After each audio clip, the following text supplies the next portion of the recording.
Hello everyone, welcome to Elite's Grid. So today we will discuss some of the questions based on NMAT pattern, which is related to error detection. So we can have different types of problems in error detection as well.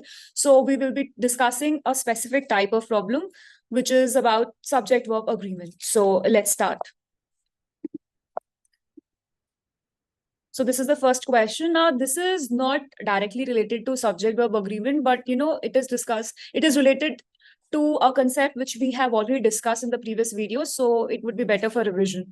Now, remember what is subject-verb agreement that we have discussed, where the verb has to be according to the subject, right? So if you remember in the previous video, I told you that when you have and, that time we use plural helping verb. And when we have additives like, as well as, together with, along with, including, or with all these words, we use singular helping verb, right? Because here we are talking about only one person and other things are in addition to the first person. So, and will take plural helping verb, and additives, all these other words, they will take singular helping verb. Now, in this question, we also have as well as. Now, what is the question? In order to lose weight, you need to both eat in small quantities as well as exercise regularly. Now, one thing, you have to memorize, there are certain words that have to be used in pair. Both ke saath, you will not use as well as. Both ke saath, you have to use and only. Both ka matlab dono included. So, both ke saath and hi aata hai. Either ke saath aur aayega. Because, when we're talking about two things, either or would mean one out of these two. I'm talking about one at a time. इनमें से कोई एक, but both का मतलब दोनों. तो वो and he होगा, एज वेल एज नहीं होगा. एज वेल एज तो क्या होता है, जिसमें एक चीज मेन होती है और फिर बाकी चीज हम ऐड करते हैं. बोथ में हम दोनों को इंपॉर्टेंस दे रहे हैं. एंड यूज होता है हमेशा बोथ के साथ, इधर के साथ और one more thing, even between के साथ भी आप एंड ही यूज करोगे. Like if you want to say that I will meet you between 1 p.m. and 2 p.m. लिखोगे. अगर PM मतलब between यूज कर रहे हो तो between के साथ भी and ही आएगा. But if you're saying I'll meet you from 1 p.m. then you will use 2. From 1 p.m. to 2 p.m. तो यहाँ पर बहुत लोग मिस्टेक करते हैं कि they'll say between के साथ, then they'll say between 1 p.m. to 2 p.m. No. If you're using between, then you have to use and. 2 के लिए from यूज करना पड़ेगा. ठीक है. So these are the pairs that are often used together. Both के साथ and ही लगता है. So the mistake in this sentence is that with both, you have to use and not as well as. So let's see the option. To lose, need to, as well as. Now this is the answer. As well as. As well as की जगह क्या होना चाहिए था? And. So let's go to next question. Each of the eyewitnesses have a different story to narrate about the crime. Now let's learn something here before that, with words each, every, everyone, someone, everybody, nobody, all these words, everybody, nobody, someone, no one, ये सारे जो words है ना, इनके साथ हम singular helping verb use करते हैं. They take a singular helping verb. So each, every, someone, everybody, nobody. अब you can think everybody, हम लोग तो इतने सारे लोगों की बात कर रहे हैं, but we are referring to one person at a time, each. So all these words, they will take singular helping verb and not plural. So plural नहीं आएगा.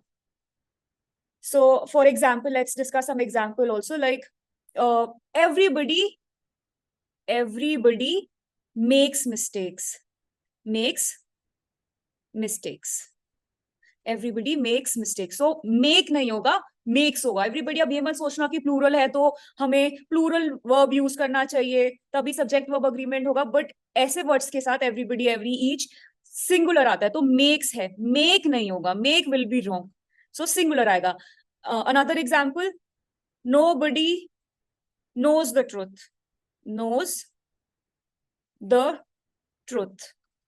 Again, nobody के साथ भी हमने knows लिया है, no नहीं लिया है. Because we have to use singular verb. So in words के साथ singular verb आएगा, plural नहीं आएगा. Each of the eyewitnesses have a different story to narrate about the crime. तो each के साथ जो हमने verb लिया वो have तो नहीं होना चाहिए था. We should have used has. because each is this, belongs to this category of words. तो यहाँ पर we have to use has and not have. So let's see the option किसमें ऐसे है. Each of the have is wrong. इधर क्या आना चाहिए था? has a different story to narrate. So narrate about the crime, इनमें कोई issue नहीं है, have में issue है. So answer is B. Let's go to next question. A major contribution of Maratha sculptors during the medieval age were the creation of Buddha's images in different human forms. Now, in such a sentence जहाँ पर बहुत ज्यादा nouns use हो रहे होते हैं, Maratha sculptors, human forms, Buddha images, contribution. So, somebody can get confused कि subject है क्या, और subject verb agreement में यही तो होता है कि verb subject के according होना चाहिए. If subject is singular, verb should be singular. If subject is plural, verb should be plural. But in case you have many, nouns used in a sentence, then you can get confused कि subject कौन सा है. तो सबसे पहले तो वो clarity होनी चाहिए, तभी तो उसके according verb कर पाओगे. So in this sentence, what is the subject? A major contribution of Maratha sculptors. Maratha sculptors जो है वो subject नहीं है, Buddha's images भी subject नहीं, human forms भी subject नहीं है, contribution है subject. Contribution, a major contribution of Maratha sculptors. अब contribution जो है, this is singular, तो हमें इसके साथ verb भी singular use करना पड़ेगा. A major contribution of Maratha sculptors during the medieval age were आएगा यहाँ पर, were नहीं आएगा ना, because contribution जो है वो singular है, तो वर कैसे हो गया? वर नहीं होना चाहिए था, it should have been was. The major contribution, ये तो एक्स्ट्रा चीज इंफॉर्मेशन दी हुई है, बट सब्जेक्ट तो कॉन्ट्रीब्यूशन ही है ना, तो कॉन्ट्रीब्यूशन के लिए वाज यूज करोगे ना, वर तो नहीं यूज करोगे. So it should be was, where contribution was. So let's see the option. Major no, ये ठीक है. Maratha sculptors were is wrong. यहाँ पर वाज होना चाहिए था, तभी वो सब्जेक्ट के अकॉर्डिंग होगा, सब्जेक्ट वर्ब अग्रीमेंट सही होगा. So was the creation. So answer is C. Next question. One of the ancient traditions in India commit the Guru as well as his disciples to celibacy. Now, let's understand something before this. जब भी one of the word use होता है, अब ये दो तरीके से use हो सकता है. For example, we have many boys. There are many boys in a group, and उसमें से कोई एक बीमार है. So what we can say, one of the boys is ill. अब एक और तरीका हो सकता है वन ऑफ द इस फ्रेज को यूज करने का, जिसमें हम लिख सकते हैं he is one of the boys who are ill. अब देखो दोनों सेंटेंस का मतलब अलग अलग है, और एक में हमने इज लिखा है, एक में आर लिखा है, जबकि दोनों में वन ऑफ द यूज हुआ है. तो ये ऐसा डिफरेंस क्यों है? So let's understand what is the meaning of this sentence. जब हम पहला क्वेश्चन ये सेंटेंस देख रहे हैं, one of the boys is ill, इसका मतलब है बहुत सारे बॉयज हैं. मान लो 5 बॉयज हैं और उसमें से एक बॉय इल है, तो हम एक के बारे में बात कर रहे हैं ना, भले ही 5 बॉयज हैं, लेकिन हम एक बॉय की बात कर रहे हैं जो इल है, बाकी 4 बीमार नहीं है. So I am talking about that one boy who is ill. So I am talking about one person. So is one of the boys is ill. One boy, जो 5 में से एक बच्चा जो बीमार है, वो एक बच्चे की बात हो रही है. सो इज राइट, तो इसमें तो हम सिंगुलर यूज करेंगे. अब नीचे वाले सेंटेंस में देखो, he is one of the boys who are ill. अब इसमें क्यों आर यूज किया है? इसमें भी तो वन ऑफ द ही है, क्योंकि इसमें अलग सेंटेंस का मीनिंग है. और स्पेशली जब ये हु, दैट ऐसे रिलेटिव प्रोनाउन आ जाएंगे ना, व्हाट आर रिलेटिव प्रोनाउंस, जो किसी पहले वाले नाउन या प्रोनाउन को रेफरेंस दे रहे होते हैं. तो अब he is one of the boys who are ill, इस सेंटेंस का मतलब क्या है कि बॉयज हैं. जैसे यहाँ पर 5 बॉयज थे, यहाँ 5 बॉयज में से एक बॉय इल था और हम उस एक बॉय की बात कर रहे थे. बट सेकेंड वाले सेंटेंस में he is one of the boys who are ill, that means ये जो 5 बॉयज हैं, ये पांचों के पांचों इल हैं. ये जो हु यूज हुआ है ना, ये इस ही के लिए नहीं यूज हुआ है, ये इन बॉयज के लिए यूज हुआ है. ये हु किसके लिए यूज हुआ है? बॉयज के लिए. मतलब ये सारे इल हैं, तो ये प्लूरल है ना, 5 बॉयज हैं, तो ये हु उनके लिए यूज हुआ है. तो आर, ये हु उनके लिए हुआ है, तो आर भी उन्हीं के लिए है, तो बॉयज के लिए है. वो सिर्फ एक इंसान के लिए नहीं. He is one of the boys who are ill, मतलब एक ग्रुप है बॉयज का जो इल है, और ये उनमें से एक है. तो यहाँ पर जो हमने हु यूज किया है वो बॉयज के लिए, इसलिए यहाँ पर आ रहा है. ठीक है, क्योंकि ये आर इन वाले बॉयज के लिए. इसमें जो ये इज है, ये इज इन बॉयज के लिए नहीं है, ये वन ऑफ द बॉयज, जो ये पहले वन की बात हो रही थी ना, उसके लिए है. सो दोनों में देखो अंतर है. So don't get confuse one of the देख के कि कुछ भी टिक मत कर देना. Understand what is the meaning of the sentence. यहाँ पर हम एक ही बॉय की बात कर रहे हैं, इसलिए हमने इज लिखा है. यहाँ पर हम बहुत सारे बॉयज की बात कर रहे हैं जो हु आर, सारे बॉयज इल हैं, इसलिए आर यूज हुआ है. सो ऑलवेज रिमेंबर कि what is the meaning of the sentence, then only you can have clear understanding of whether there should be a plural verb और singular verb or a plural verb depending on the subject. Here we are talking about one person, here we are talking about many people. So this question is, one of the ancient traditions in India commit the guru as well as his disciples to celibacy. अब यहाँ पर one of the Indian, ये first case है या second case है? ये first case है. Second case में ना नॉर्मली ये वाले टाइप के सेंटेंसेस होंगे जहां पर हु या दैट ऐसे यूज हो रहा होगा, क्योंकि रिलेटिव प्रोनाउंस ऐसे रेफर करने के लिए यूज हो रहे होंगे.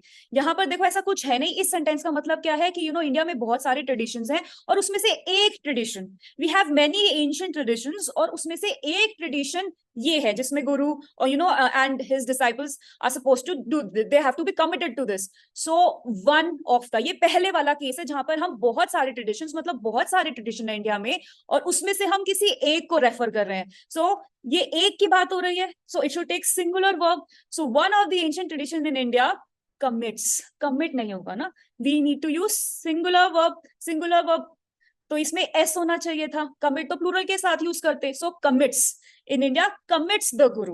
So with we have to use s when we are talking about singular. So here the mistake is this only कि यहाँ पर हमें singular verb चाहिए था पर हमने तो plural use कर दिया. So let's see the option. One of the commit the guru नहीं होना चाहिए था, commits होना चाहिए था. Because we are talking about one tradition at a time. We are telling कि बहुत सारे tradition है, उनमें से एक की बात हो रही है तो commits. So answer is B. Fifth, I wonder if you can give me information about a certain Mr. Roy who used to live here. Now, an information. Now, there are some nouns जो हमेशा singular ही होते हैं. उसमें से information भी एक है. वो हमेशा singular ही होगा, मतलब लेकिन उसमें क्या होता है कि वो countable नहीं है, तो आप and नहीं लगा सकते उसके साथ. ठीक है, तो इंफॉर्मेशन भी नहीं होता है, इंफॉर्मेशन ही होता है. और पर it is uncountable, you can't count it, so you can't have an with it. और एन कब लगता है? जब हमारे पास काउंटेबल नाउन्स होते हैं, you can count them, pens, bags, apples. तो तब हम और एन का यूज करते हैं. अनकाउंटेबल के साथ हम एन या का यूज नहीं करते हैं. So information is uncountable. You can't count information, 1 information, 2 information, 3 information, नहीं. तो ये एन गलत है इधर, राइट. अब somebody can think कि ये जो मिस्टर ये लिखा है अ सर्टेन मिस्टर रॉय, ये भी गलत हो सकता है कि भाई नाम के साथ आपने अ कैसे लगा दिया, नाम के साथ तो कुछ भी नहीं आता. बट हियर इसका सेंस क्या, इसकी इंटेंशन क्या है कि कोई मिस्टर रॉय तुम्हारा वेट कर, नहीं. You can give me information about certain mister Roy, कोई मिस्टर रॉय, मतलब एक जनरल सेंस में लिया है. जब हम किसी कॉमन नाउन की बात करते हैं, कॉमन नाउन के साथ हम हमेशा लगा सकते हैं ना अ या एन, तो स्पेसिफिक के साथ तो हम द लगा सकते हैं. बट यहाँ पर अ इसलिए लगा है क्योंकि we are not talking about some mister Roy जो हमें पता है, तो हम किसी स्पेसिफिक पर्सन की बात नहीं कर रहे हैं. कोई मिस्टर रॉय, जैसे कितना कोई राहुल तुम्हारा वेट कर रहा, तुम्हें नहीं पता वो राहुल कौन है, कोई राहुल, तो इस तरीके से लगाया गया. So it is all right. Issue is with this an information कुछ भी नहीं होता, आप इन्फॉर्मेशन गिन नहीं सकते, तो इसलिए एन या अ नहीं लग सकता ऐसी चीजों के साथ जो काउंट नहीं की जा सकती. Information, music, even like furniture also, furniture नहीं के साथ भी नहीं यूज कर सकते, पीस ऑफ फर्नीचर यूज कर सकते हो. So there are certain nouns, कुछ नाउन्स अदर भी बाकी भी डिस्कस कर लेते हैं जिनके साथ हमेशा सिंगुलर आता है.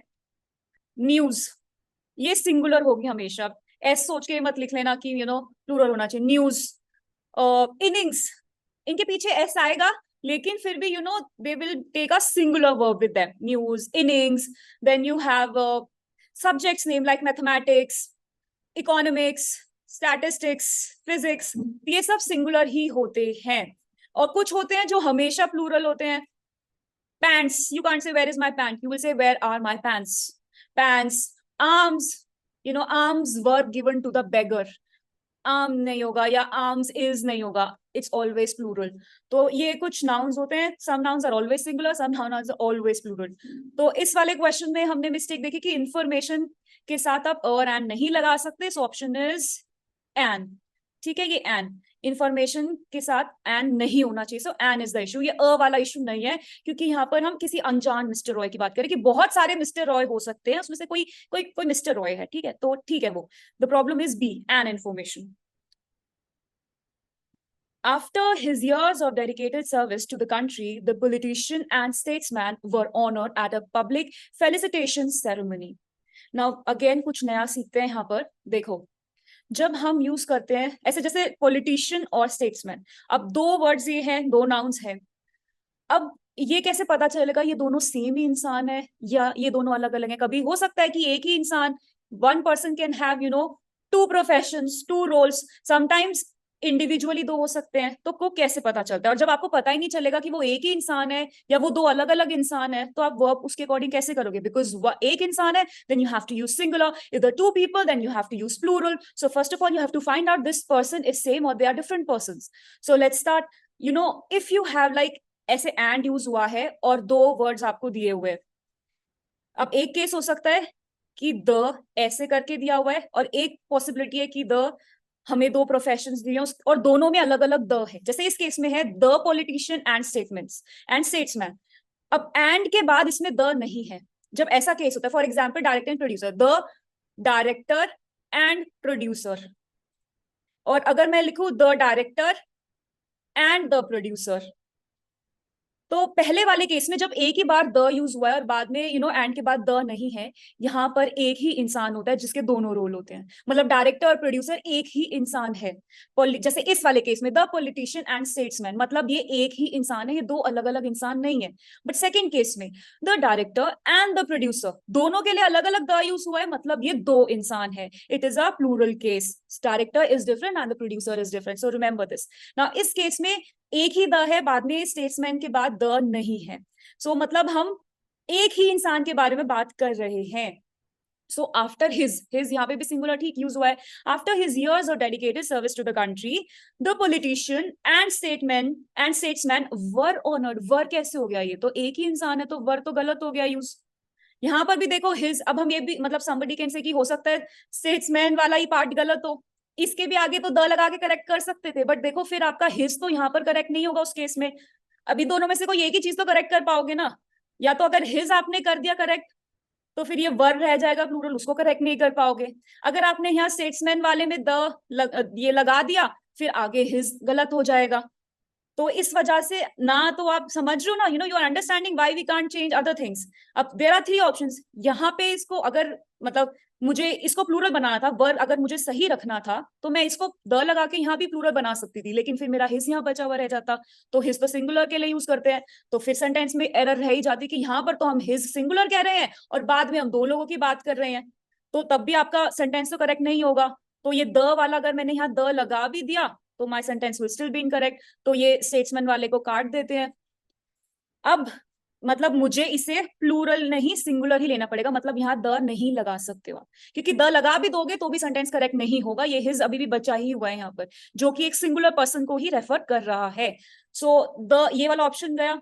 अब आपको मतलब अगेन अब सिंगुलर पे ही आ गए हैं, द पॉलिटिशियन एंड स्टेट्समैन मतलब वन पर्सन, और यहाँ हिज भी है, तो आप इस वर्ड को ही चेंज करोगे। इस वर्ड को चेंज करते फिर आपको तीनों चीज सिंगुलर हो जाएंगे। देखो इस सेंटेंस में तीन प्लेसेस हैं जिसमें नाउन मतलब नंबर क्या है, एक तो his, the politician and statesman, और फिर वर। अब ये दोनों सिंगुलर में है, ये भी सिंगुलर में है और ये भी सिंगुलर में है। इनमें से किसी एक को भी चेंज करोगे, करेक्ट करोगे, दूसरा तब भी सिंगुलर में ही रहेगा, तो सेंटेंस फिर भी करेक्ट नहीं होगा, क्योंकि आप दोनों को तो कर नहीं सकते। You have to make only one correct, one correction. So then इसका मतलब ये है कि इसे ही करेक्ट कर दो।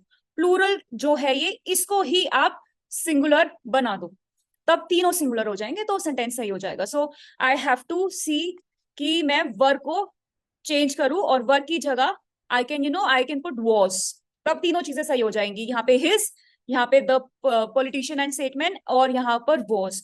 तो after his years of dedicated service to the country, the politician and statesman was honoured. तो गलती कहाँ पे है? वर्ब पे। तो ये वर्ब ऑनर्ड नहीं होना चाहिए, it should B was honoured, right? So answer is D. Now, this is the last question. Generally, plums have a grayish or whitish coating that can easily wipe off. So now we have to see what is the mistake with this sentence. Now see plum, subject क्या है? Subject क्या है? Plums. और हम जो use कर रहे हैं हेल्पिंग वर्ब वो है हैज। हैज तो हम थर्ड पर्सन सिंगुलर के साथ यूज करते हैं, सिंगुलर केस में यूज करते हैं हैज, प्लूरल में तो हम हैव यूज करते हैं, तो प्लम्स तो प्लूरल है, subject is plural but verb is singular, तो ये तो मिस्टेक हो गई, सब्जेक्ट वर्ब अग्रीमेंट यहाँ पर है नहीं। To ensure that the sentence has a subject verb agreement, we need to ensure कि ये दोनों चीजें सेम हो। या तो प्लम मतलब हम कर सकते थे सही, या हैज, अब देखो प्लम का तो कोई ऑप्शन नहीं है इसमें चेंज करने का कि प्लम से प्लम कर दें, बट हैज को हैव करने का ऑप्शन बचा हुआ है क्योंकि हैज इन लोगों ने दिया हुआ है कि यू कैन करेक्ट हैज। सो ए को grayish whitish wipe off is all right, the issue is with has, it should have been have. Generally plums have a grayish or whitish coating, that can because plums is plural, तो हमें have use करना पड़ेगा. So this was the last question, so I have one more question for you to practice, or to give us the answer in the comments, which is, my friend philosopher and guide have come. So please let us know the error in this sentence. So thanks a lot for watching the video. I hope you would have enjoyed it.